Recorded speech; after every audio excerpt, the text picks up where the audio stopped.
বাংলাদেশ ক্রিকেটে ফের নতুন এক প্রশ্ন ঘুরছে চারদিকে, কে হবেন টেস্ট দলের নতুন অধিনায়ক। নাজমুল হোসেন শান্ত নেতৃত্ব ছাড়ার পর এখন পুরো ক্রিকেট অঙ্গনেই চলছে আলোচনা আর অনুমান। বিসিবির ভাবনায় আছে দুই নাম, ওয়ানডে দলের অধিনায়ক মেহেদী হাসান মিরাজ আর টি-20 দলের অধিনায়ক লিটন কুমার দাস। শান্তকে বোঝানোর চেষ্টা চলছে, কিন্তু যদি তিনি না রাজি হন তাহলে লাল বলের নেতৃত্বে দেখা যেতে পারে এই দুজনের একজনকে। আগামী মাসের শুরুতেই ঘরের মাঠে আয়ারল্যান্ডের বিপক্ষে টেস্ট সিরিজ, তার আগেই নতুন অধিনায়ক ঠিক করতে হবে বাংলাদেশ ক্রিকেট বোর্ডকে। প্রসঙ্গত, গত জুনে টেস্ট অধিনায়কত্ব ছাড়েন শান্ত, এরপর থেকেই প্রশ্ন ঘুরছে কে হবেন বাংলাদেশের নতুন নেতা।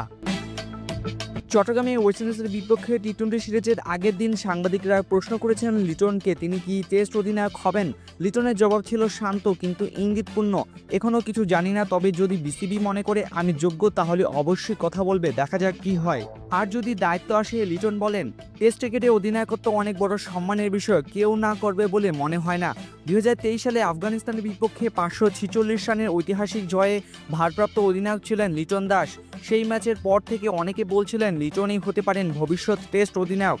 এখন প্রশ্ন একটাই, শান্ত থাকছেন নাকি নতুন অধিনায়ক শুরু হচ্ছে লিটন মিরাজদের হাতে। ক্রিকেট প্রেমীরা এখন অপেক্ষায় বিসিবির চূড়ান্ত ঘোষণার জন্য।